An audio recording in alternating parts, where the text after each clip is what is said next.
ሰላም ጤና ይስጥልኝ የተወደዳችሁ ተመልካች አድማጮቼ፣ ይህ ኮረብታ ዜና ነው። ዋና ዋና ዜናዎችን ዶናልድ ትራምፕ ለኢራን ጊዜ ሰጥተናታል፣ አሻፈረኝ ብላለች። ከዚህ በኋላ በዘመኗ አይታ የማታውቀውን ጦርነት እንጀምራለን፣ ጨርሰናል፣ ተዘጋጅተናል ሲሉ አሳወቁ። ይህ በእንዲህ እንዳለም የኢራኑ መሪ አሜሪካም ሆነ እስራኤል ምንም ነገር ከጀመሩ አለ የምንለውን መሳሪያ እንጠቀማለን፣ ጦርነቱም ከባድ ይሆናል ሲሉ አሳውቀዋል።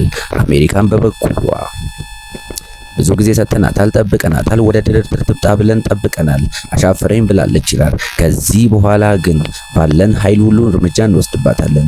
ኢራን በዘመኗ ምንም አይነት ኑክሌርን አትታጠቅም፣ በእጇ ላይ ያለውን ሁሉ እንቀበላታለን፣ እንዳልነበረች እናደርጋታለን ሲሉ በትሩዝ ሶሻል ሚዲያቸው ላይ ዶናልድ ትራምፕ ተናግረዋል። ይሄ በዚህ እንዳለም ዶናልድ ትራምፕ ከጀነራሎቻቸው ጋራ መነጋገርና መወያየት ጀምረዋል።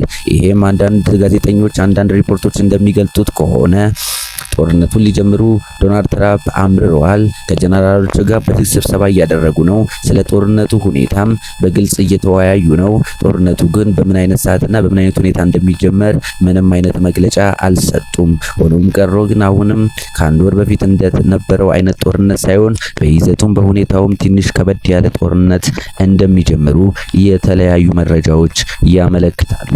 በዚህ ሁኔታ ውስጥም እስራኤል ጣልቃ በመግባት የጦርነቱን ሁኔታ እንደምታፋፍመውና የምትፈልጋቸውን ቦታ ለይታ እንደምትመጣና ጦርነቱ በዚህ ሁኔታ ሊቀጥል እንደሚችል የተለያዩ ሚዲያዎችና ሪፖርቶች እየገለጹ ይገኛሉ። ይህ በዚህ እንዳለም የፓኪስታኑ ጀነራል በአሜሪካና በኢራን መሃል ዳግመኛ ሊከፈት ያለውን ጦርነት በመስጋት ድጋሜ ለድርድር እንዲቀርቡ ወደ ኢራን ገብተዋል።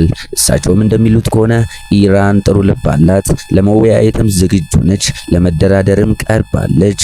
ስለዚህ ጦርነት የሚለውን ነገር ገታ አድርገን አሜሪካንም ሆነ ኢራን ዳግመኛ ወደ ጠረጴዛ መጥቶ ለዚህ ህዝብ መፍትሄ እንዲሰጡትና ከጦርነት ድምቀትና ከጦርነት ስጋት ውስጥ እንዲያወጡ ሲል ጀነራሉ በሶሻል ሚዲያቸው ገልጸዋል። አንዳችንም ከጦርነት አናተርፍም፣ ወንበር ስበን ተቀምጠን በመደራደር ግን የዓለምን ህዝብ ልንታደገው እንችላለን ሲሉ በግልጽ ተናግረዋል።